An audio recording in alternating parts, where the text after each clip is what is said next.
हरि ओम।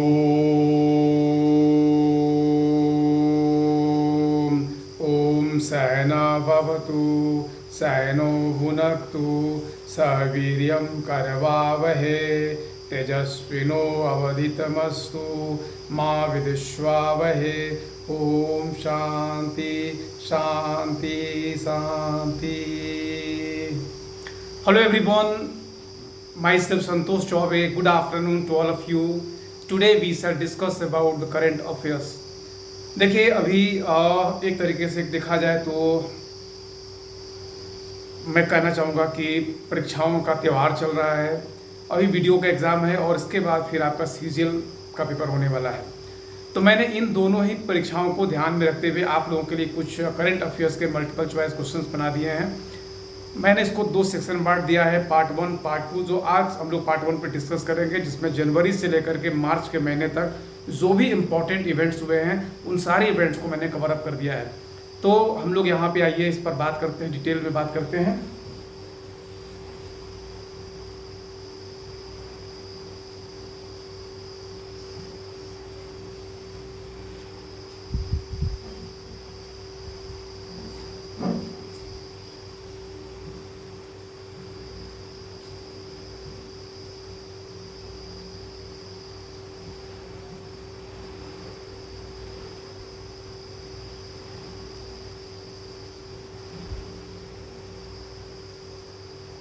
चलिए, तो आपके स्क्रीन पे देखो पहला क्वेश्चन है। यहाँ पर क्वेश्चन है कि संविधान पार्क किस राज्य में स्थापित किया गया? In which state constitutional park has been established? A Rajasthan, B Madhya Pradesh, C Jharkhand, D Bihar.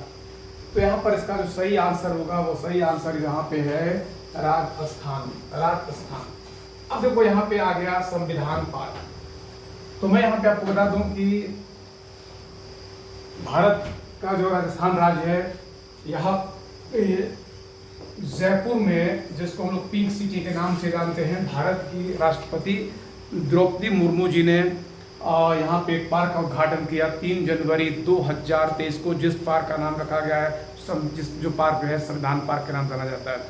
इस पार्क की सबसे बड़ी विशेषता है कि यहाँ पे भारत के संविधान का जो निर्माण किया गया, उस निर्माण की बहुत सारी घटनाओं को यहाँ पे वास्तुकारी के माध्यम से, आर्किटेक्चर के माध्यम से यहाँ पर दिखाया गया है। बताना चाहूँगा कि इस पार्क का जो मुख्य आर्किटेक्ट हैं, उस आर्किटेक्ट का नाम है अनु बतरिया। इस पार्क को बनाने में 9 करोड़ 66 लाख रुपए खर्च किए गए हैं और इस तरीके से पार्क जो बनाया गया है। इस पार्क में भारत के संविधान निर्मात्री सभा के जो मुख्य सदस्य थे उनकी प्रतिमाएं बनाई गई हैं। भारत का संविधान इसी प्रकार से कई पिलर बने हुए हैं, जैसे कि आपके फंडामेंटल 11 फंडामेंटल जो ड्यूटीज़ हैं, मूल कर्तव्य, उनके लिए अलग अलग पिलर पर अलग अलग प्रकार के चित्र बनाए गए हैं। इसी प्रकार से भारत में जो फंडामेंटल राइट्स है, 6 प्रकार के मूल अधिकार, उनके लिए अलग अलग पिलर का निर्माण किया गया है। प्रेम्बल की अलग से एक पट्टिका बनाई गई है और इस तरीके से मयूर स्तंभ बनाया गया, भारत का जो मयूर जो नेशनल बर्ड है। इसी तरीके से भारत का जो अशोक स्तंभ, भारत का राष्ट्रीय चिन्ह है, इन सबको इस पार्क में समायोजित किया गया है। तो निश्चित रूप से this is a very intellectual park. अगर देखा जाए तो बौद्धिक रूप से यह पार्क बड़ा ही अच्छा है, जो भारत के संविधान को दृश्य रूप से आपको समझने में मददगार साबित होगा। तो पहला प्रश्न का उत्तर है कि संविधान पार्क किस राज्य में स्थापित किया गया? तो आंसर हो जाएगा राजस्थान। पूछा जाएगा किस स्थान पे? आंसर हो जाएगा जयपुर। पूछा जाएगा इसके मुख्य वास्तुकार कौन है? तो अनु बतरिया। और इसके कॉस्ट कितना खर्च हुआ? इसमें जो कॉस्ट आया वो 9 करोड़ 66 लाख रुपए है। ठीक है, तो आइए हम लोग अगले क्वेश्चन पे बात करते हैं। इसमें जो अगला क्वेश्चन है वह है कि भारत का प्रथम ग्रीन हाइड्रोजन ब्लेंडिंग प्रोजेक्ट किसने शुरू किया है? Which of the following has started a green hydrogen blending project in India? ए में विकल्प में ONGC, बी है NTPC, सी है भेल और डी है हिंदुस्तान एरोनॉटिक्स लिमिटेड हाल। आपको इनमें से 4 में से एक सही विकल्प है। तो यहाँ पे आपको बताना चाहूँगा इसका जो सही आंसर है वो सही आंसर है NTPC। भारत के NTPC, आपको जैसी जानकारी है कि NTPC national thermal power corporation of India, जिसकी स्थापना नवंबर 1975 में की गई थी। भारत के 25% बिजली की आपूर्ति इसके माध्यम से होता है। 55 पावर स्टेशन जो है इसके अधीन काम करते हैं। तो एनटीपीसी ने अभी भारत के लिए green hydrogen branding project start किया। अब मैं बताना चाहूँगा आपको कि देखो ग्रीन हाइड्रोजन का मतलब क्या होता है कि जब हम हाइड्रोजन जो हम लोग वाटर लेते हैं और वाटर को जब उसका विद्युत भट्ट या इलेक्ट्रोलिसिस कराया जाता है तो इलेक्ट्रोलिसिस करने पर उसमें हाइड्रोजन ऑक्सीजन निकलते हैं। तो वहाँ पे जो हाइड्रोजन है उस हाइड्रोजन को यदि हम लोग प्राकृतिक गैस के साथ में मिला देते हैं, ब्लेंड कर देते हैं, तो इसको ब्लेंडेड हाइड्रोजन कहा जाता है। यह हाइड्रोजन की सबसे बड़ी विशेषता यह है कि इससे निकलने वाला जो बाई प्रोडक्ट है कार्बन डाइऑक्साइड जो एमिट होगा, यह कार्बन डाइऑक्साइड का मिश्रण बहुत कम हो जाता है। और दूसरी सबसे बड़ी बात है कि यह बहुत अच्छी ऊर्जा भी है। लेकिन इस मार्ग में सबसे बड़ी कठिनाई यह है कि इसका इनिशियल कॉस्ट बहुत ज़्यादा है। यह $5 प्रति किलोग्राम के हिसाब से आता है। तो आप समझते हो $5 का मतलब हो गया लगभग 400 रुपये। तो यह एक महंगा है लेकिन प्रोजेक्ट है, लेकिन इसको हम मान सकते हैं कि पर्यावरण के लिए बहुत अच्छा है। और दुनिया के तमाम देशों का जिनका कमिटमेंट है आपके ग्लोबल वार्मिंग को कम करने के लिए, तो निश्चित रूप से ग्रीन हाउस हाइड्रोजन जो है इस दिशा में बहुत ही क्रांतिकारी कदम है। मैं बताना चाहूँगा कि चाइना इसमें लीडिंग कंट्री है, बाकी यूनाइटेड किंगडम, जर्मनी और आपका जर्मनी और भारत, ऑस्ट्रेलिया, ये सब देश जो है इसमें आगे की तरफ बढ़ रहे हैं। तो यहाँ पर आंसर अगर पूछा जाएगा भारत का प्रथम ग्रीन हाइड्रोजन ब्रांडिंग प्रोजेक्ट किसने शुरू किया, तो आंसर जाएगा एनटीपीसी ने शुरू किया। अब यहाँ पर मान लो क्वेश्चन बनाया जाता है कि यह ग्रीन हाइड्रोजन ब्रांडिंग प्रोजेक्ट की शुरुआत कहाँ हुई है। तो मैं बताना चाहूँगा कि पाइपलाइन के माध्यम से जो हाइड्रोजन बनाया जाएगा आपका, उसके लिए आपको बता दें 1 मेगावाट आज का जो सोलर प्लेट लगाया गया है। तो वहाँ पे जो बिजली बनेगी उस बिजली के माध्यम से वाटर का प्रोसेस किया जाएगा और पाइपलाइन के माध्यम से जो प्राकृतिक गैस है उसके साथ में 5% हाइड्रोजन मिलाया जाएगा और हाइड्रोजन को मिला करके इसको लाया जाएगा सूरत के पास एक टाउनशिप का नाम है कवास। तो जो कवास टाउनशिप है वहां पर इसको लाया जाएगा। तो यहाँ पर देखो अगला प्रश्न बन सकता है कि जो ग्रीन हाइड्रोजन ब्रांडिंग प्रोजेक्ट की भारत में शुरुआत की, इसकी शुरुआत कहाँ की गई, तो भारत में इसकी शुरुआत की गई है आपके गुजरात राज्य के कवास में। तो यह भी आपके लिए परीक्षा का प्रश्न बन जाएगा कि भारत का प्रथम ग्रीन हाइड्रोजन ब्रांडिंग प्रोजेक्ट किसने शुरू किया, तो एनटीपीसी ने शुरू किया। और कहाँ शुरू किया, तो यह आंसर हो जाएगा कवास। कवास कहाँ पे है, तो गुजरात में है। चलिए अब आते हैं नेक्स्ट क्वेश्चन पर। निम्नलिखित में से किसे अभी हाल में आतंकवादी संगठन घोषित किया गया? Which of the following has been declared as the terrorist organisation in India? A है आले आसीन, बी है रेजिस्टेंट फ्रंट, सी है सिमी और डी है इनमें से सभी। मैं आपको यहाँ पे देखो बता दूं कि भारत का जो गृह मंत्रालय है वह समय समय पर क्या करता है कि वो निगरानी या मॉनिटरिंग करता रहता है कि कौन सा संगठन जो है वह भारत में जो संविधान और जो कानून है, कानून के हिसाब से कार्य कर रहा है और कौन सा संगठन है जो इसके खिलाफ काम कर रहा है। तो अभी बताना चाहूँगा कि जनवरी के महीने में भारत के गृह मंत्रालय ने यह देखा कि जम्मू कश्मीर जो आपका केंद्र शासित प्रदेश है वहाँ पे जम्मू रिजर्व में काम करने वाला जो आपका यह जो रेजिस्टेंट फ्रंट है यह भारत के संविधान के हिसाब से काम नहीं कर रहा है और यह माना गया कि यह जो आतंकवादी संगठन लश्कर-ए-तोयबा है उसकी इशारे पर यह काम करने वाला संगठन है और उस कारण से भारत की सरकार ने इसको आतंकवादी संगठन घोषित कर दिया। तो यहाँ पे आपका आंसर जो है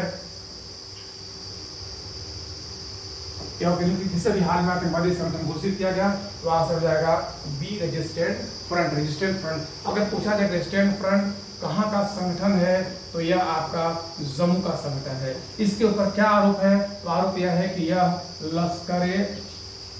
लश्कर-ए-तोयबा जो एक आतंकवादी संगठन है उसके लिए काम कर रहा था और इस कारण से भारत की सरकार ने इसके ऊपर बैन लगा दिया। नंबर 4, भारत का प्रथम संविधान साक्षर जिला कौन बन गया? Which of the following has been declared as the constitutional literary district in India? Bharat में संविधान साक्षर जिला किसे बनाया गया है? तो संविधान साक्षर जिला। तो देखो मैं बताना चाहूँगा कि संविधान साक्षरता का मतलब यह है कि वह जिला जिस जिले के लोगों को संविधान के बारे में पूरी जानकारी हो।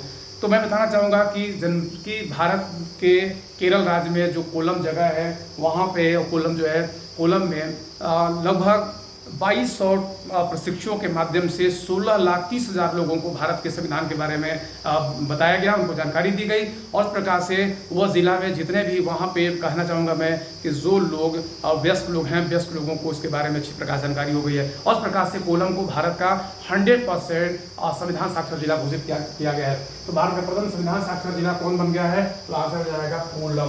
और कोल्लम कहाँ पे है?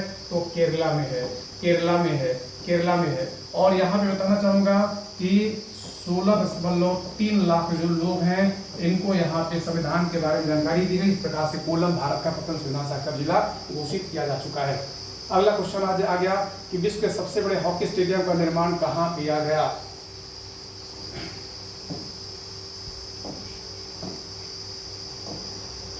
अगला क्वेश्चन आ गया कि विश्व के सबसे बड़े हॉकी स्टेडियम का निर्माण कहाँ किया गया?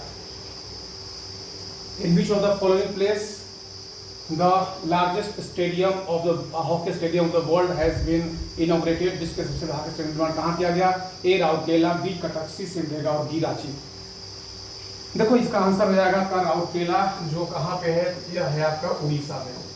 अब आपको मैं इसके बारे में थोड़ा सा बता दूं कि देखिए आपको जानकारी होनी चाहिए कि भारत जो है, भारत का हॉकी जो है राष्ट्रीय खेल रहा है। और अगर हम बात करें तो 1980 तक लगभग लगातार भारत ओलंपिक में हॉकी का गोल्ड मेडल जीतता रहा और भारत 8 बार गोल्ड मेडल हॉकी में जीत चुका है।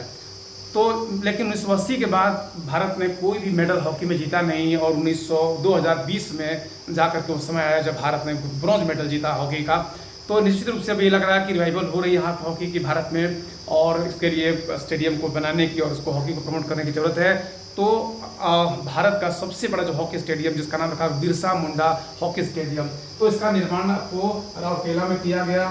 तो इसका नाम है आपका बिरसा मुंडा स्टेडियम।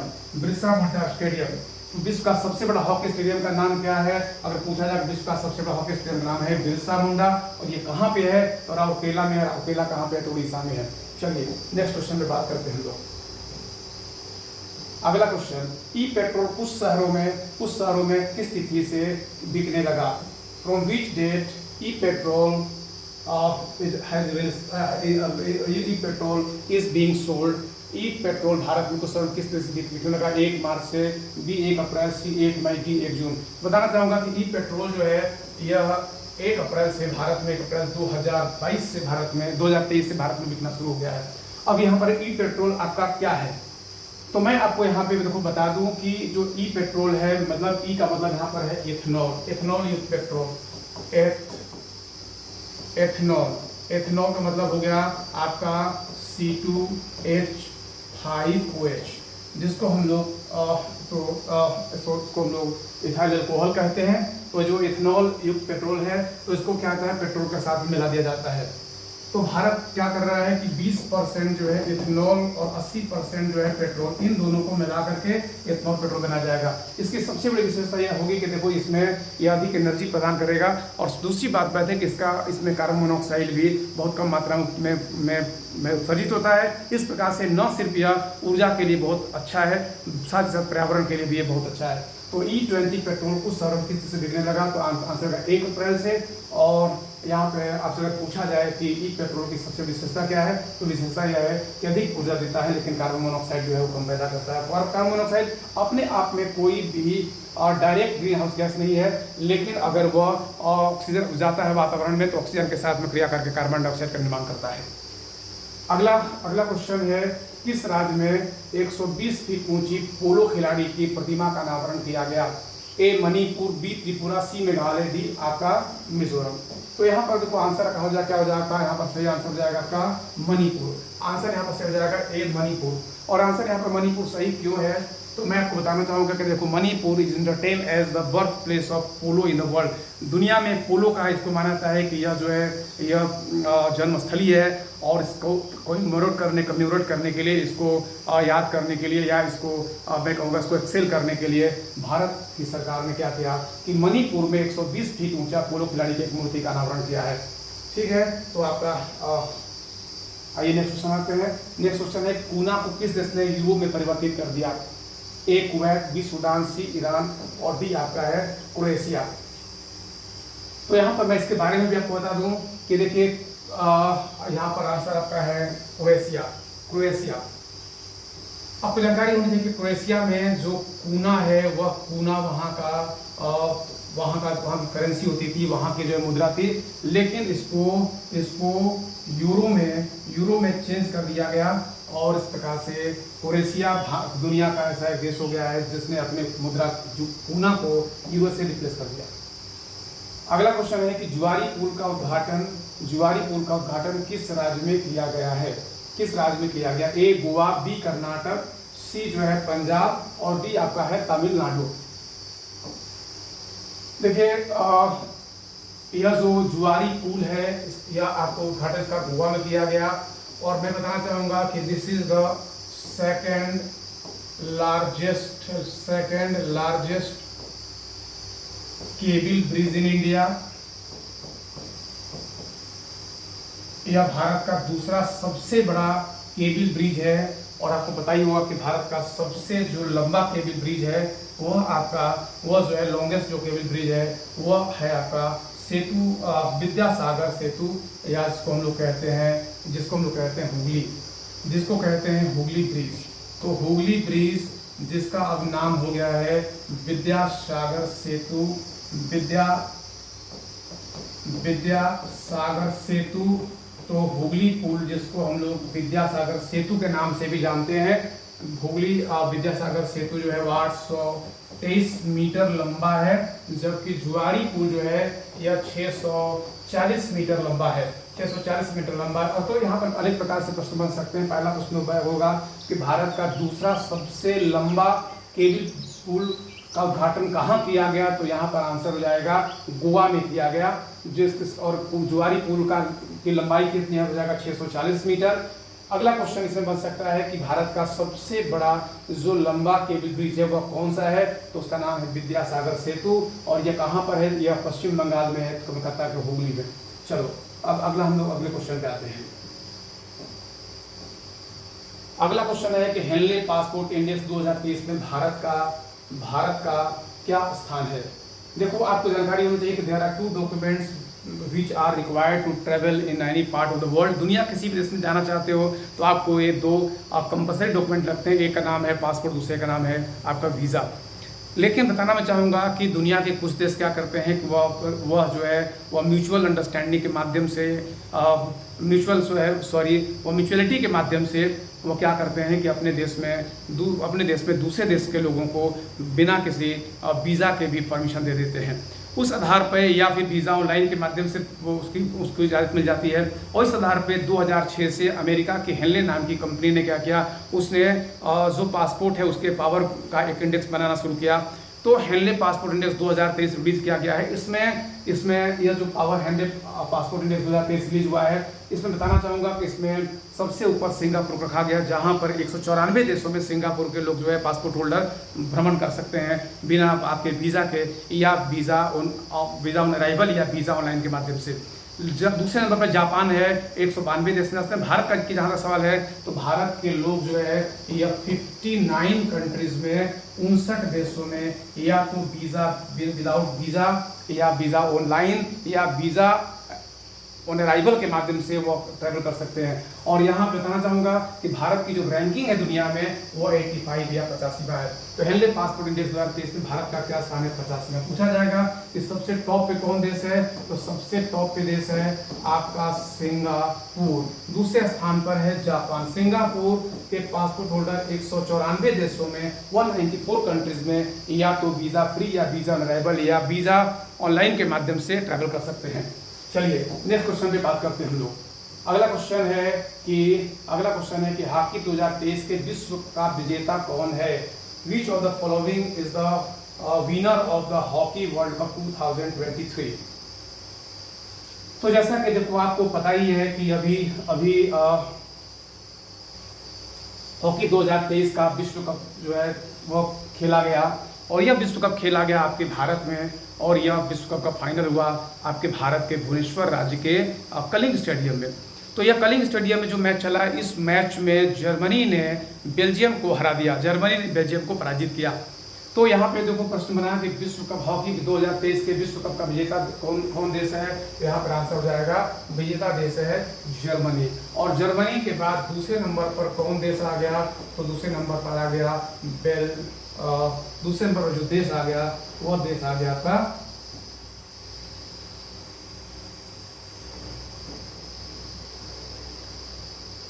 था बेल्जियम। वो देश आ गया था बेल्जियम। तो जर्मनी नंबर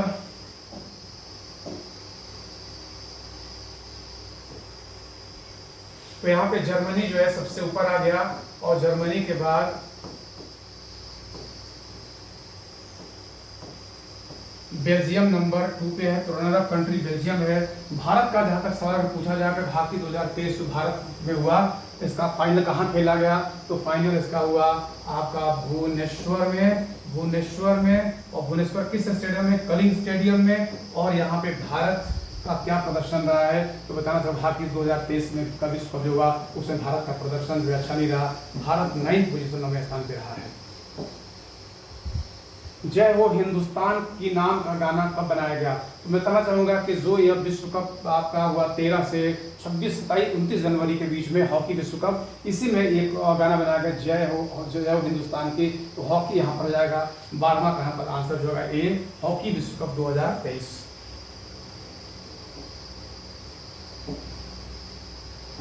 नेक्स्ट क्वेश्चन है किस देश ने प्रथम U90 महिला T20 वर्ल्ड कप जीत दर्ज किया है।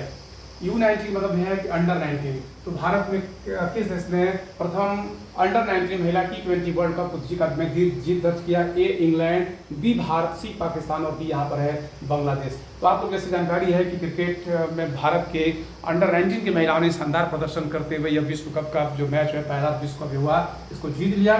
तो यहाँ पर आंसर हो जाएगा इंडिया या भारत। और यह जो मैच हुआ था यह विश्व कप कहाँ पर पूछा जाएगा कि T20 अंडर 19 में T20 जो वर्ल्ड कप हुआ वो कहाँ पे हुआ, तो इसका आंसर हो जाएगा यह हुआ साउथ अफ्रीका में। इसका रनर अप कंट्री कौन था, तो रनर अप कंट्री भी रहा साउथ अफ्रीका। भारत ने दक्षिण अफ्रीका को हरा करके यह T20 अंडर 19 महिला का जो T20 वर्ल्ड कप है इसको जीत लिया। ठीक है, अगला है कि ऑस्ट्रेलिया ओपन वर्ग का खिताब किसने जीता है। ऑस्ट्रेलिया ओपन पुरुष वर्ग का खिताब किसने जीता। ए नोवाक जोकोविक, बी निंग हिजिकाता, सी जैक्सन कुबलर और डी में से कोई भी नहीं। यहाँ पर आंसर हो जाएगा नोवाक जोकोविक। देखो आपको जैसे जानकारी है कि नोवाक जोकोविक जो है सर्बिया के महान टेनिस खिलाड़ी हैं और इन्होंने बड़ा ही शानदार प्रदर्शन किया। दुनिया में 4 जो है ग्रैंड स्लैम होते हैं। पहला होता है आपका सबसे पहला स्टार्ट होता है ऑस्ट्रेलिया ओपन से, फिर उसके बाद दूसरा होता है फ्रेंच ओपन, तीसरा होता है आपका विंबलडन और चौथा होता है US ओपन। तो 2 जून के महीने तक जब आपका पेपर होगा तब तक यहाँ पे 2 हो चुके हैं। पहला तो आपका हो गया है US ओपन, दूसरा फ्रेंच ओपन। विंबलडन और जो है US पहला आपका ऑस्ट्रेलियन ओपन हो चुका है और दूसरा हो चुका है फ्रेंच। ऑस्ट्रेलियन ओपन और फ्रेंच के बाद तीसरा होगा विंबलडन और चौथा जो होगा वो होगा आपका US ओपन जिसको जो होना भी बाकी है। तो यहाँ पे मैं बताना चाहूँगा कि मैंने दोनों ओपन को यहाँ पे दोनों जो ग्रैंड स्लैम है इन दोनों ग्रैंड स्लैम का मैंने उसको कवर अप यहाँ पर कर दिया है आपके लिए। तो ऑस्ट्रेलियन ओपन जीतने वाला ऑस्ट्रेलिया ओपन जीतने वाले जो मेल मेंबर हैं ऑस्ट्रेलिया ओपन जीतने वाले वो हैं आपका नोवाक जोकोविक। जो कहाँ के हैं, तो नोवाक जोकोविक हैं आपके सर्बिया के खिलाड़ी। इसी प्रकार से फीमेल वर्ग में इसको जीतने वाले हैं आर्ना सेबलेंका जो बेलारूस की हैं। और फ्रेंच में अभी फ्रेंच ओपन जो है खत्म हुआ है तो इसमें जैसे पुरुष वर्ग का खिताब नोवाक जोकोविच ने जीता है और फीमेल का खिताब जो है ईगा स्वेतक ऑफ पोलैंड ने जीत लिया। विंबलडन और US ओपन अभी होना बाकी है। चलिए नेक्स्ट क्वेश्चन, निम्नलिखित में से किसने अभी हाल में एक दिवसीय मैच में दोहरा शतक बनाया। देखिए भारत को के बारे में कहा जाए कि क्रिकेट यहाँ पे भगवान की तरह है, क्रिकेट धर्म की तरह है, तो कोई इसमें दो मत नहीं है, दो राय नहीं है। तो अभी भारत के बल्कि मैं कहूँगा कि 18 जनवरी को भारत के शुभमन गिल ने 208 रनों की शानदार पारी खेली और इस प्रकार से वे भारत के हमने दोहरा शतक जमा दिया वनडे इंटरनेशनल में। तो यहाँ पर आंसर है शुभमन गिल। अब आपको बताना चाहूँगा कि भारत की तरफ से जिन लोगों ने इसमें मैच में जिन लोगों ने शानदार प्रदर्शन किया है या 2 शतक बनाए हैं, उसमें पहला तो आपको सचिन तेंदुलकर हैं, दूसरा आपके हैं दूसरा है वीरेंद्र सहवाग, तीसरे हैं आपके रोहित शर्मा, चौथे हैं ईशान किशन और पांचवें हो गए आपका शुभमन गिल। तो अगर पूछा जाए कि भारत में अभी तक कितने लोगों ने 2 शतक बनाया है वनडे इंटरनेशनल क्रिकेट में, तो यहाँ पे 5 लोग हो गए, सचिन तेंदुलकर, वीरेंद्र सहवाग, आपका रोहित शर्मा, इन और इसके बाद है ईशान किशन और इसके बाद हो गया शुभमन गिल। तो एक दूसरे मैचों में 2 शतक बनाने वाले यहाँ पर आपको अभी हाल खिलाड़ी शुभमन गिल है। अगर पूछा जाए कि सबसे फास्टेस्ट जो है वह वनडे इंटरनेशनल में 2 शतक किसने बनाया है, तो आंसर हो जाएगा ईशान किशन। तो बताना चाहूँगा कि ईशान किशन ने मात्र 126 गेंदों में 2 शतक बना दिया, 202 शतक बनाया है। तो इनका 2 शतक जो है दुनिया का सबसे फास्टेस्ट जो है वह 2 शतक है। अगला है AICC world cup ICC men's cricket of year किसे चुना गया है, तो यहाँ पर आंसर हो जाएगा पाकिस्तान खिलाड़ी बाबर आजम को यह चुना गया, आंसर बी सही हो जाएगा। उन्हें इंटरनेशनल ICC ने क्रिकेट ऑफ द ईयर चुना है। अब बताना चाहूँगा कि न सिर्फ 2022 का बल्कि 2021 के भी वे क्रिकेट ऑफ द ईयर आ चुके हैं। तो यहाँ पे आंसर हो जाएगा क्रिकेट ऑफ द ईयर जो है बाबर आजम हो गए। अगला, किताड़ के पत्रों वाली पांडुलिपियों का विश्व कप का पहला संग्रहालय कहाँ खोला गया? ए मध्य प्रदेश, बी आंध्र प्रदेश, सी केरल और डी है तमिलनाडु।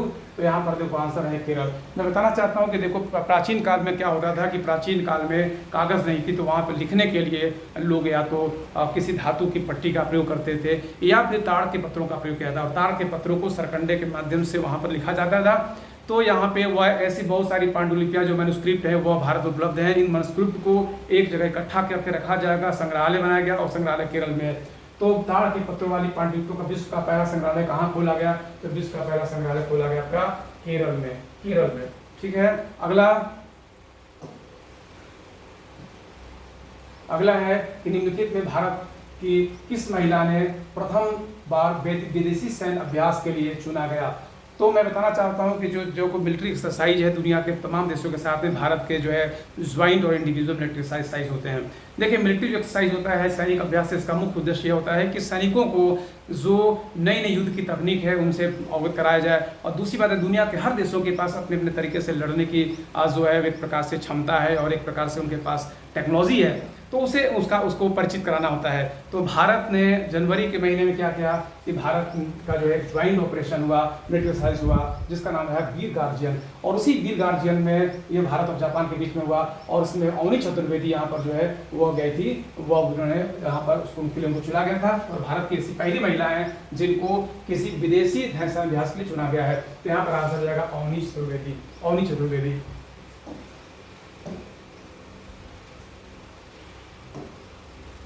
भारत की 35 महिला को प्रथम विभाग विदेशी सैन्य अभ्यास से चुना गया, यहाँ पर आंसर है अवनी चतुर्वेदी। और अगर ये पूछा जाए कि कौन सा किस सैन्य अभ्यास के लिए अवनी चतुर्वेदी जो भारत की पहली महिला हैं जिनको विदेशी सैन्य अभ्यास के लिए चुना गया है, तो यहाँ पर आंसर हो जाएगा, इसका नाम है वीर गार्डियन।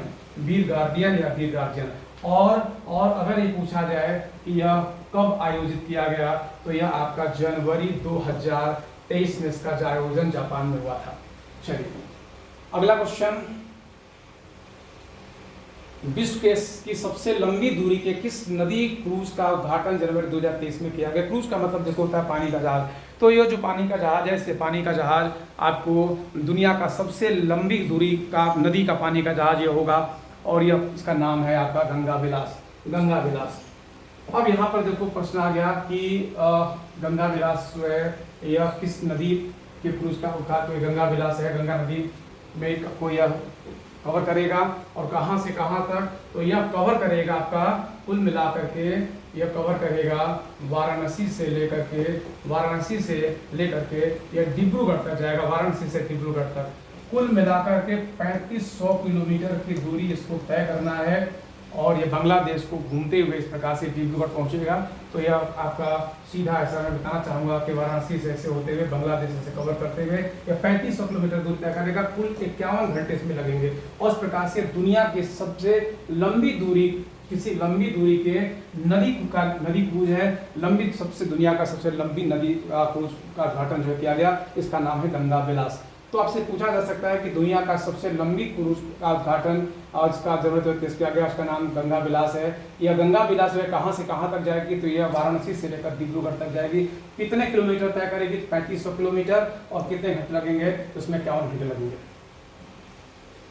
अगला है कि निम्नलिखित में हाइड्रोजन ट्रेन संचालित करने वाला कौन विश्व का दूसरा देश बन गया है। Which of the following is the second country which is going to run train with the help of hydrogen. Hydrogen train संचालित करने वाला कौन विश्व का दूसरा देश बन गया। A Germany, B Japan, A Germany, B चीन, सी सऊदी अरब और डी है आपका कतर। तो मैं बताना चाहूंगा कि अभी हाल फिलहाल में 2023 में चीन ने जो है यह विश्व का, चीन जो है हाइड्रोजन के माध्यम से ट्रेन संचालित करने जा रहा है। तो यहाँ पर आंसर जाएगा चीन। अगर बात करेंगे तो हाइड्रोजन के द्वारा ट्रेनों का संचालन 2018 में स्टार्ट किया था, सबसे पहले जर्मनी ने स्टार्ट किया और दिसंबर 2023 तक में भारत भी भारत के जो हेरिटेज रूट हैं वहाँ पे हेरिटेज रूट पर भारत भी दिसंबर 2023 में हाइड्रोजन ट्रेन संचालित करने जा रहा है। हाइड्रोजन ट्रेन को संचालित करने, हाइड्रोजन ट्रेन को पहले तो हाइड्रेल कहते हैं, तो इसको हाइड्रेल कहा जाता है। और हाइड्रेल की सबसे विशेषता यह होती है कि यह ऊर्जा बहुत अधिक है, इसमें हाइड्रोजन कारण से इसकी जो है इंजन की बहुत ज़्यादा ऊर्जा होती है। और दूसरी बात है कि यहाँ पर जो प्रदूषण जो भी यहाँ पे और इसका बाई प्रोडक्ट निकलेगा या बाई प्रोडक्ट वाटर या स्टीम होगा, उस कारण से इसमें किसी प्रकार के प्रदूषण की कोई संभावना भी नहीं है।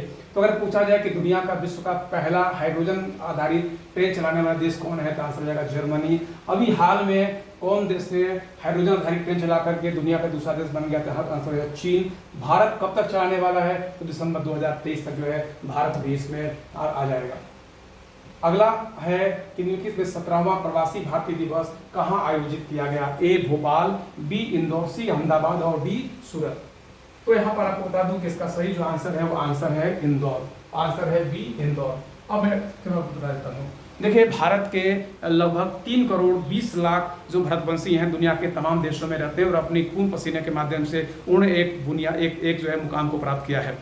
तो 2003 में भारत की सरकार ने यह निर्णय लिया कि ऐसे लोग जो प्रवासी हैं, भारतीय हैं, उनको यहाँ पे बुलाया जाए, उनको सम्मान दिया जाए और उनको इस प्रकार से सुविधाएं दी जाए जिससे वे भारत में अपना निवेश या इन्वेस्टमेंट कर सकें।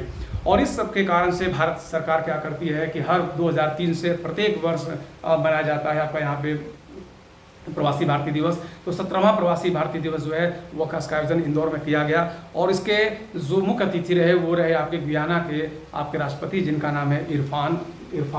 तो जो इरफान साहब हैं, इरफान अली नाम उनका, इरफान अली को जो है प्रवासी भारतीय दिवस का मुख्य अतिथि बनाया गया।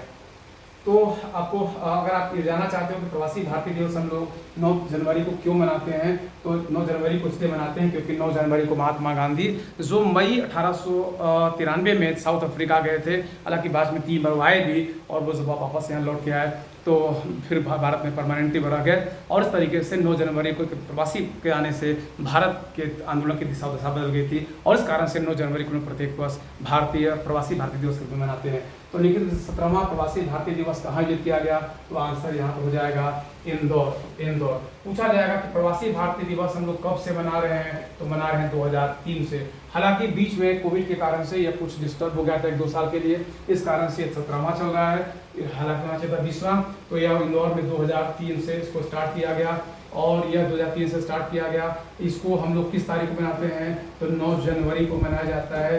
इस बार इसको 8 जनवरी से लेकर के 10 जनवरी के बीच में इसको मनाया गया, ठीक है। और इसके मुख्य अतिथि कौन थे, तो मुख्य अतिथि थे आपके इरफान अली। और इरफान अली कौन है, तो ये आपके गुयाना के राष्ट्रपति हैं, चलिए नेक्स्ट क्वेश्चन पे आते हैं। 22वां विश्व हिंदी सम्मेलन कहाँ आयोजित किया गया।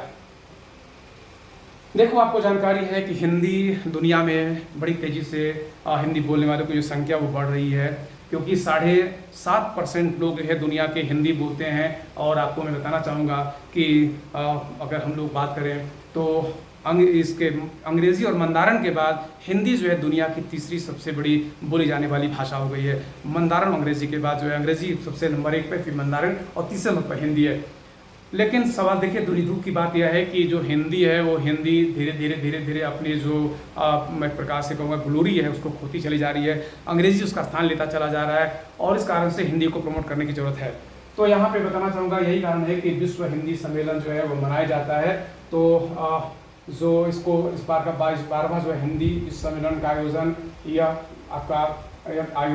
गया कहाँ पे, तो यह आयोजन किया गया आपका फिजी में। यह आयोजन किया गया आपका फिजी। तो 12वां हिंदी सम्मेलन आयोजित किया गया, तो आंसर हो जाएगा फिजी में आयोजित किया गया। अब इसके बारे में बता दूं कि देखिए जो हिंदी विश्व हिंदी सम्मेलन है 1975 में पहली बार इसको भारत के नागपुर में इसको आरंभ किया गया था। नागपुर में आरंभ किया गया था और दुनिया के अलग अलग जगहों पे इसको हम लोग आयोजित करते हैं। और यह 12वां जो विश्व हिंदी सम्मेलन है यह इसका आयोजन अभी किया गया। यह हर 3 साल में इसका आयोजन दुनिया के अलग अलग देशों में किया जाता है। इसका जो थीम था, इस बार इसका जो थीम है वह थीम को बताना चाहूँगा कि थीम इसका क्या है। तो इसका थीम है Hindi from traditional knowledge to artificial intelligence. मतलब इसका जो थीम था, अगर से पूछा जाए कि 12वां जो हिंदी सम्मेलन हुआ इस हिंदी सम्मेलन का क्या थीम था, तो आपको बताना चाहिए इसका जो थीम है यह फिजी में हुआ और इसका थीम है Hindi from traditional knowledge to artificial intelligence, अर्थात परंपरागत ज्ञान से कृत्रिम बुद्धि की ओर भारत की Hindi from traditional knowledge to artificial intelligence. चलिए अब हम लोग अगले क्वेश्चन पर आते हैं। 22वां सतत विकास शिखर सम्मेलन कहाँ आयोजित किया गया? ए भोपाल, बी इंदौर, सी नई दिल्ली और डी है आपका मुंबई। 22वां विश्व सतत विकास शिखर सम्मेलन, तो ये प्रधान सस्टेनेबल डेवलपमेंट समिट जो है कहाँ आयोजित किया गया? तो मैं बताता हूँ कि भारत की एक संस्था है जिसका नाम है एनर्जी एंड रिसोर्स इंस्टीट्यूट, जो Tata energy and resource institute के नाम जाता है। तो एनर्जी एंड रिसोर्स इंस्टीट्यूट के द्वारा यह जो है विश्व सतत विकास शिखर सम्मेलन आयोजित किया जा रहा है। और इसका जो आयोजन होता है यह मैं बताना चाहूँगा कि यह फर्स्ट टाइम इसको दिल्ली में 2001 में इसको पहली बार जो है 2001 में इसका दिल्ली में पहली बार आयोजन किया गया था और दिल्ली में इसका आयोजन होता है। तो 22वां सतत विकास शिखर सम्मेलन आयोजन कहाँ किया गया? तो यहाँ पर भी आंसर हो जाएगा नई दिल्ली। इसका नई दिल्ली में हर वर्ष इसका नई दिल्ली में इसका जो है यह सम्मेलन होता है।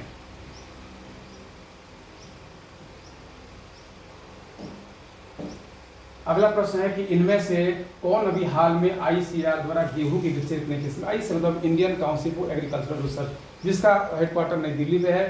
तो यह अलग अलग प्रकार के जो धान है, गेहूं है, मक्का, इनकी किस्में जो है वो विकसित करता रहता है। अभी उसने एक ऐसे गेहूं की किस्म विकसित की है जो हीट रेजिस्टेंट रहेगा, जिस पर लू का प्रभाव नहीं रहेगा और दूसरी बात जल्दी फसल तैयार भी हो जाएगा। इसका नाम है HD3385। तो अभी हाल में ICAR द्वारा गेहूं की विकसित एक नई किस्म का नाम क्या? HD3385। प्रश्न आपसे ऐसे पूछा जा सकता है कि HD3385 इनमें से किसकी किस्म है? तो आपको बताना है कि गेहूं की किस्म है। तो यह आपको किसके द्वारा विकसित किया गया? तो यह Indian council for agricultural research के द्वारा इसका विकास किया गया है। अगला प्रश्न है कि इनमें से किसे भारतीय पुरुष हॉकी टीम का मुख्य कोच नियुक्त किया गया? रॉक वेल्स, सी फुलटन, डी कोलिन बैच और डी में से कोई भी नहीं। भारतीय पुरुष हॉकी टीम का मुख्य कोच किसे नियुक्त किया गया है? तो आप यहाँ पर 4 विकल्प है। तो देखो मैं बताना चाहूंगा आपको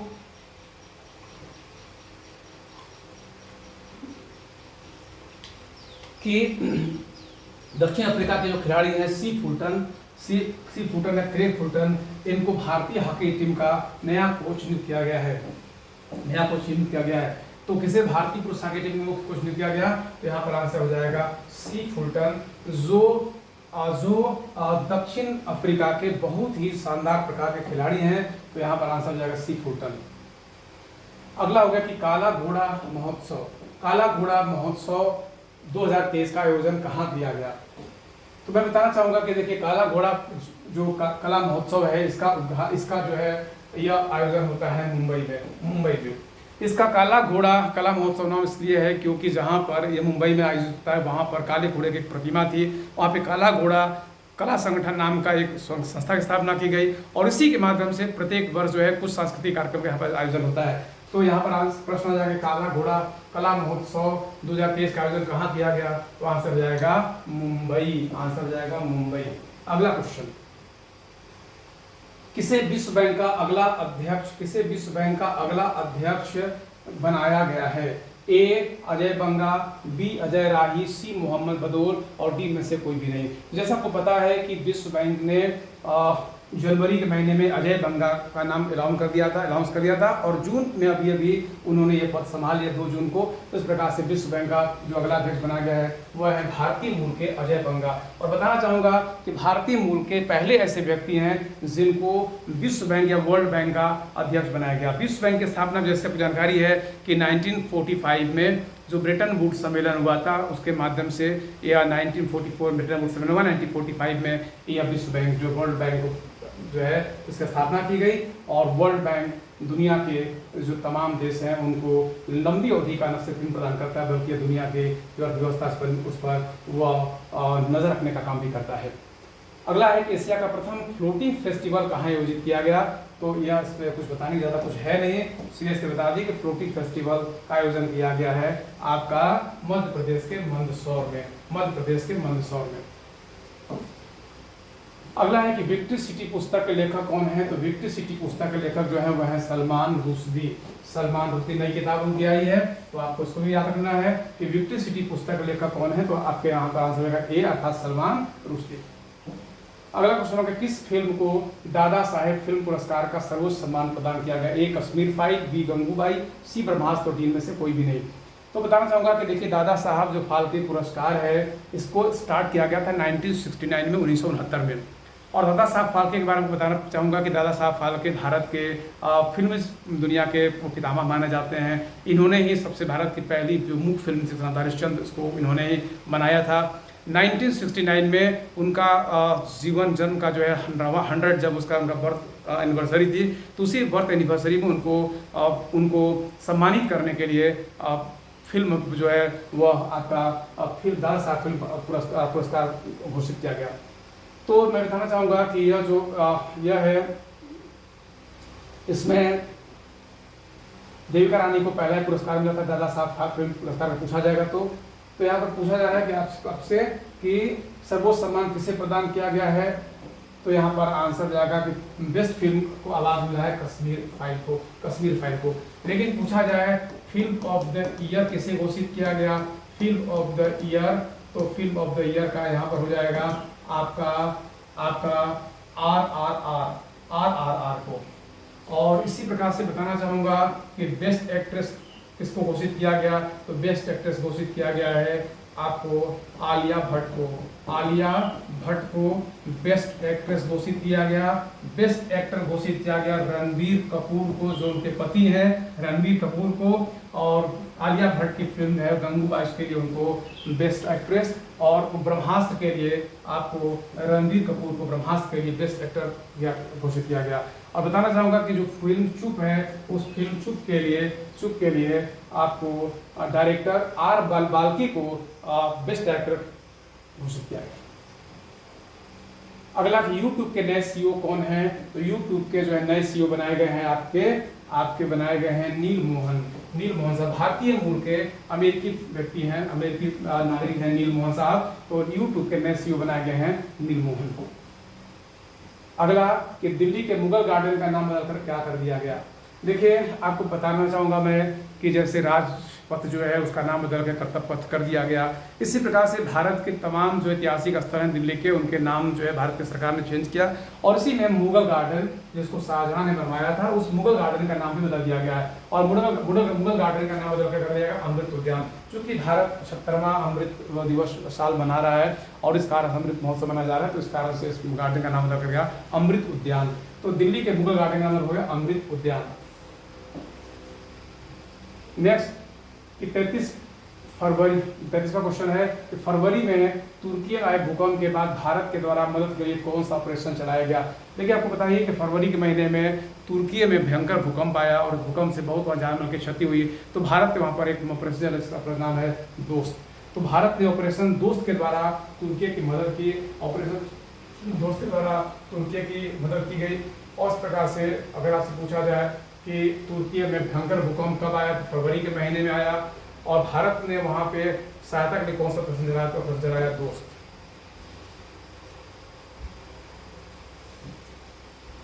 अगला कि वर्ष 2022 का सरस्वती साहित्य सम्मान किसे प्रदान किया गया है। सरस्वती साहित्य पुरस्कार किसे दिया गया। तो यहाँ पर आंसर हो जाएगा शिव शंकरी। शिव शंकरी, देखो शिव शंकरी एक तमिल लेखिका हैं और उनकी जो उनका जो लेखनी उनका जो वर्क है सूर्यवंशम, तो उनको सूर्यवंशम के लिए दिया गया है 2022 का सरस्वती साहित्य सम्मान।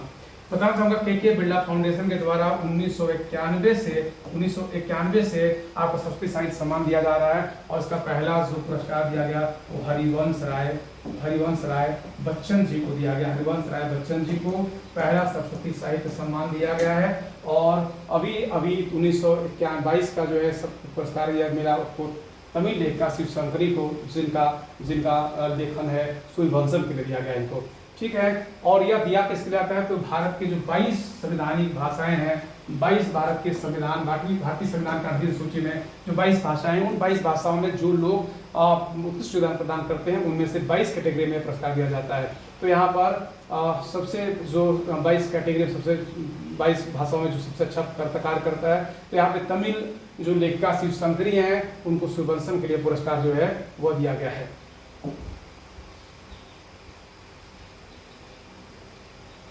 निम्नलिखित में से किस शॉर्ट फिल्म को 95th ऑस्कर पुरस्कार प्रदान किया गया। तो आपको जानकारी होनी चाहिए कि आपको जानकारी है इसके बारे में, बहुत बार हम लोग बात कर चुके हैं। तो इसका नाम है द एलिफेंट विस्परर्स। तो एलिफेंट विस्परर्स को दिया गया है आपका बेस्ट 95th जो है ऑस्कर पुरस्कार, जिसको हम लोग गोल्डन ग्लोब अवार्ड कहते हैं, यह दिया गया। और यह जो फिल्म है, फिल्म का निर्माण करने वाले व्यक्ति हैं वो हैं गुनीत मोंगा एंड कार्तिक गोंजाल्विस, ठीक है। इसी प्रकार से जो फिल्म का गाना है नाटू नाटू, RRR की फिल्म जो है नाटू नाटू, जो MM किरवानी के द्वारा लिखी गई है, उसको गाने को जो है बेस्ट ओरिजिनल सॉन्ग के कैटेगरी में भी ऑस्कर अवार्ड दिया गया।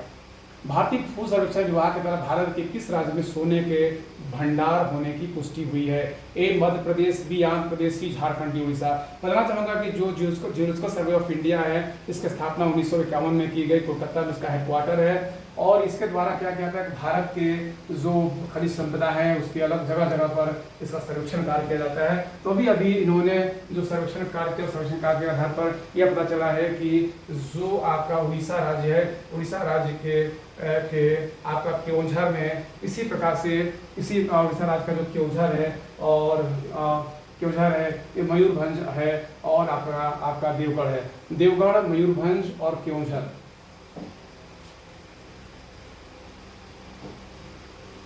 आपके देवगढ़, मयूरभंज,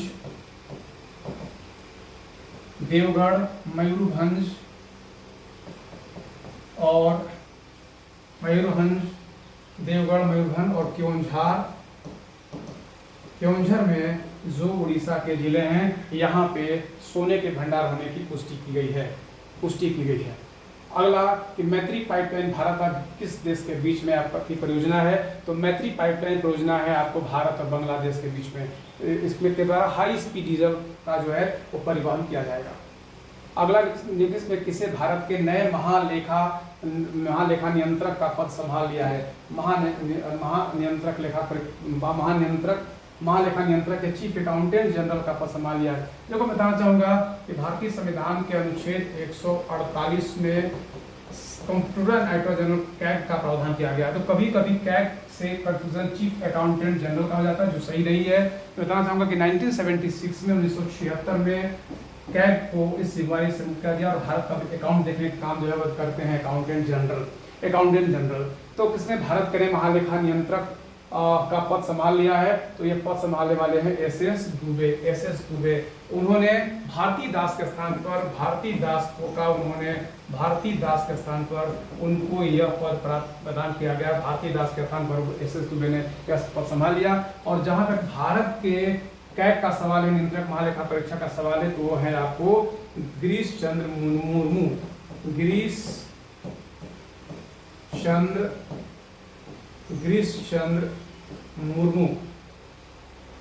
तो किसने भारत के लिए महालेखा नियंत्रक का पद संभाला है? तो आंसर होगा एस.एस. दुबे। याद रखना है कि महानियंत्रक जो लेखा नियंत्रक होता है वो महानियंत्रक और महालेखा परीक्षक नहीं होता। नियंत्रक महालेखा परीक्षक एक संवैधानिक पद है जिसका अनुच्छेद भारतीय संविधान का अनुच्छेद 148 में किया गया है। और भारत के गिरीश चंद्र मुर्मू जो है वह नियंत्रक और महालेखा परीक्षक है, जबकि अकाउंटेंट जनरल का जो पद है वह संभाला एस.एस. दुबे ने। 1976 के पहले कैग ही अकाउंट और ऑडिट दोनों का काम देखते थे भारत और राज्य की सरकारों के, लेकिन 1976 से यह काम जो है चीफ अकाउंटेंट जनरल को दे दिया गया। तो यहाँ पर आंसर आपका हो जाएगा कि भारत का नया महालेखा नियंत्रक बनाया गया है एस.एस. दुबे को। अगला, निम्नलिखित में से बोला टिनुबू किस देश के राष्ट्रपति हैं? तो आप लोग जानकारी है कि नाइजीरिया के राष्ट्रपति बनाए गए हैं बोला टिनुबू। तो यहाँ पर आंसर हो जाएगा सी। अगला क्वेश्चन है कि वियतनाम के नए राष्ट्रपति का क्या नाम है? तो यहाँ पर बताना चाहूंगा कि वियतनाम के जो नए राष्ट्रपति बनाए गए वो है वो वान थुआंग। तो यहाँ आंसर हो जाएगा 40 का बी। वियतनाम के राष्ट्रपति का नाम है ओ वान थुआंग। अगला क्वेश्चन 41। ईरानी कप 2023 का विजेता कौन है?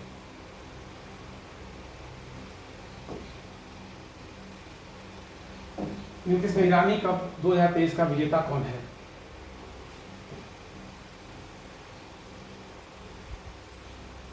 तो देखो मैं बताना चाहूंगा कि जो ईरानी कप है यह होता है शेष भारत। और जो रणजी ट्रॉफी जीती हुई टीम रहती है, तो जो रणजी चैंपियन होता है जो टीम, तो रणजी चैंपियन के बीच में यह मैच होता है। चूंकि 2000 अगर हम लोग 23 की बात करेंगे तो शेष भारत के साथ में मध्य प्रदेश जो है वह रहा आपका रणजी चैंपियन। तो मध्य प्रदेश और आपका शेष भारत के बीच में यह मैच हुआ। आपको बताना चाहूंगा कि यह रूपचंद स्टेडियम जो आपके मध्य प्रदेश का रूपचंद स्टेडियम है, यहाँ पे यह मैच खेला गया। और इस मैच को हम लोग ईरानी कप के नाम से जानते हैं। यह BCCI के पूर्व जो अध्यक्ष हैं आपको ईरानी साहब, आपको जिया ईरानी, उनके नाम पर यह कप का आयोजन किया जाता है। और यह मैं बताना चाहता हूं कि 25वां जब रणजी ट्रॉफी का 25वां साल था, उसी को कमेमोरेट करने के लिए, उसी को याद करने के लिए यह आयोजन किया जाने लगा। और इसमें क्या होता है कि एक तरफ होती है रणजी ट्रॉफी, रणजी चैंपियन, दूसरी तरफ शेष भारत की टीम होती है। अधिकांश मैच जो है शेष भारत ने अभी तक जीता हुआ है। तो यहाँ पे बताना चाहता हूँ कि ईरानी कप 2023 का विजेता कौन था? शेष भारत। 2022 का भी विजेता भारत, शेष भारत ही रहा है। नेक्स्ट क्वेश्चन कि IQQ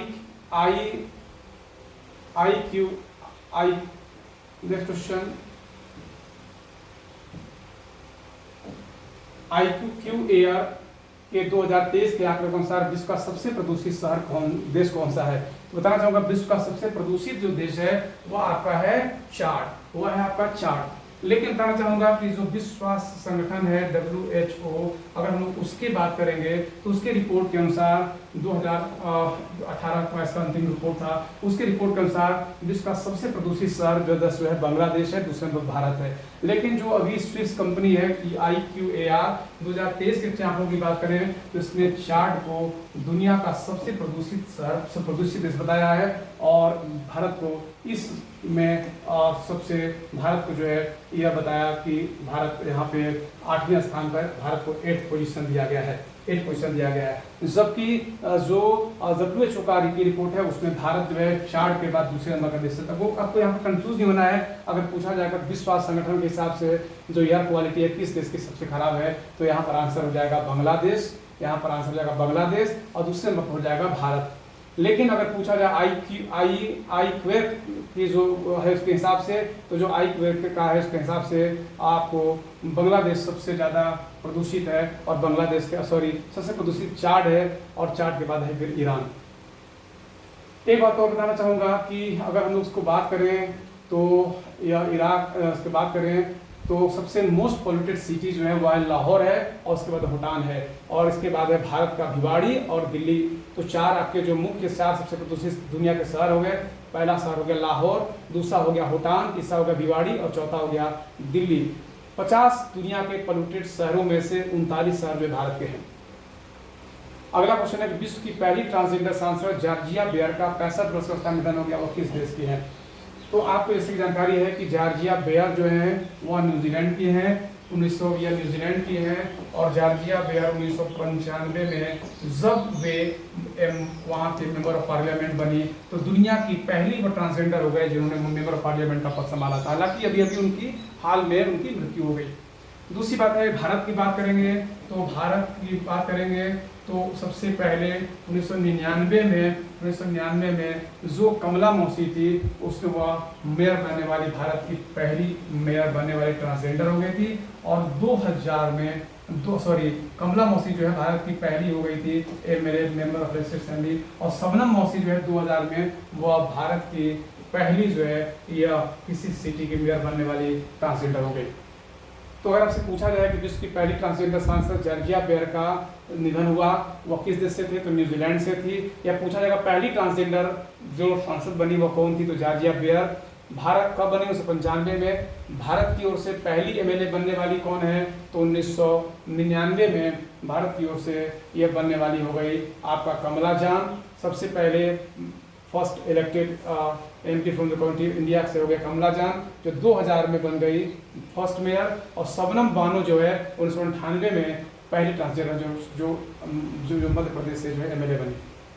प्रीतिशकर आर्किटेक्चर पुरस्कार किस जीतने वाले पहले भारतीय कौन है, तो प्रीतिशकर जो आर्किटेक्चर पुरस्कार है यह एक प्रकार से नोबेल के समान माना जाता है आर्किटेक्ट के दुनिया में। और इसको जीतने वाले प्रथम भारतीय हैं बालकृष्ण जोशी। इनको 2018 में पुरस्कार मिला था। लेकिन सवाल यह है कि इस साल ये पुरस्कार किसको मिला, तो यह पुरस्कार जो है ये पुरस्कार 1979 से अमेरिका के हयात फाउंडेशन है। तो हयात फाउंडेशन के माध्यम से यह आयोजित होता है। इसका आयोजन हयात फाउंडेशन के माध्यम से किया जाता है। और यह पुरस्कार जो है डेविड चिपरफील्ड जो यूनाइटेड किंगडम के हैं उनको इस साल का 2023 का यह पुरस्कार डेविड चिपरफील्ड को मिला हुआ है। तो अगर पूछा जाए कि 2023 का अवार्ड जो प्रीतिशकर अवार्ड है किसको मिला, तो यह हो जाएगा डेविड चिपरफील्ड को। डेविड चिपरफील्ड को यह पुरस्कार दिया गया। और यह किसके द्वारा किया था, तो अमेरिका के हयात फाउंडेशन द्वारा किया जाता है। राइजिंग डायलॉग जो 2016 से दिल्ली में आयोजित किया जाता है आयोजित किया जा रहा है। इसके 2023 के संस्करण में मुख्य अतिथि जॉर्जिया मेलोनी थी। उनका संबंध किससे है, देखिए राइजिंग डायलॉग 2016 से आयोजित किया जा रहा है और 2023 के संस्करण में इसके मुख्य अतिथि थे जॉर्जिया मेलोनी जो आपकी इटली की प्रधानमंत्री हैं। इस प्रकार से यहाँ पर आंसर हो जाएगा, यहाँ पे इसका जो आंसर हो गया यह आंसर हो गया आपका।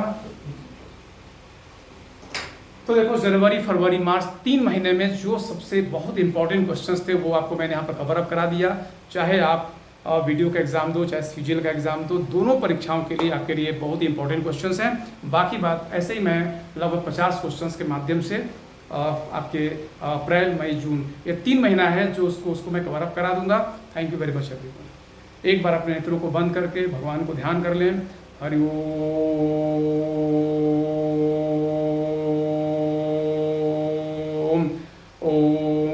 पूर्णमद पूर्णमिदं पूर्णात् पूर्णम् उदच्यते पूर्णस्य पूर्णमादाय पूर्णमेवावशिष्यते। ओम शांति शांति शांति। हरि ओम।